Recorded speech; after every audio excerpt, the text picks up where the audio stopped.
చేయాలనుకుంటున్నాడు. నేను ఒకటే మీకు హామీ ఇస్తున్నా, మీకు నాకు ఒక బాధ్యత ఉంది.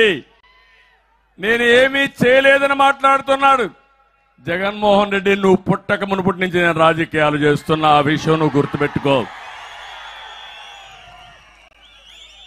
నువ్వు చెప్పకర మీ నాన్న అడుగు కల్లో, మీ నాన్నే చెప్తాడు ఏం చేశానని. ఈరోజు ఒక హైదరాబాద్ నగరం భారతదేశంలోనే ఒక బ్రహ్మాండమైన నగరంగా ఉందంటే ఎవరేశారు ఫౌండేషన్? మిమ్మల్ని అడుగుతున్నా. అక్కడ ప్రతి ఒక్క నాయకుడు కూడా, తర్వాత రాజశేఖర రెడ్డి గాని, తర్వాత వచ్చిన నలుగురు ముఖ్యమంత్రులు నేను వేసినటువంటి ఫౌండేషన్ కొనసాగిస్తున్నారు. దాని ఫలితాలు వస్తున్నాయి. ఆ రాష్ట్రంలో ఉండే ప్రజానీకానికి న్యాయం జరుగుతా ఉంది. నేనేం చేశామని అడుగుతున్నారు వైఎస్ఆర్ కాంగ్రెస్ నాయకులు, చోటా మోటా నాయకులంతా. నేనేం చేశానో మీ ఊర్లోకి వెళ్ళి ప్రపంచం నలుమూలలుండే ఐటీ ప్రొఫెషనల్స్ అడగండి, నేను ఏం చేశానో వాళ్లే చెప్తారు మీకు సమాధానం.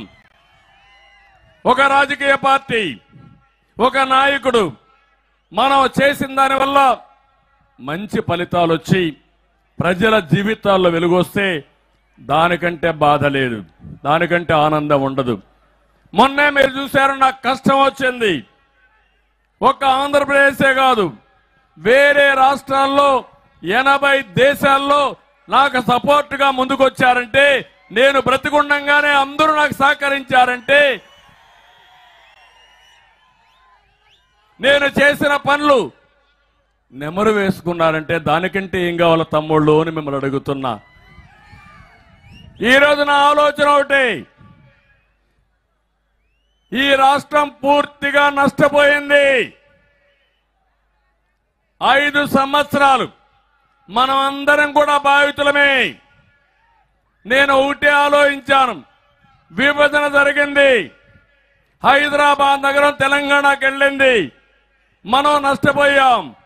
నేనే అభివృద్ధి చేశాను. మళ్ళీ దీన్ని ఒక పట్టుదలగా ఆంధ్రప్రదేశ్ రాష్ట్రాన్ని అభివృద్ధి చేసి దేశంలోనే నెంబర్ 1 రాష్ట్రంగా చేయాలని నేను కలలుగన్నా.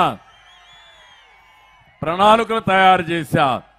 అదే అమరావతి, అదే పోలవరం నదుల అనుసంధానం, అదే పెట్టుబడులని తీసుకొచ్చాం.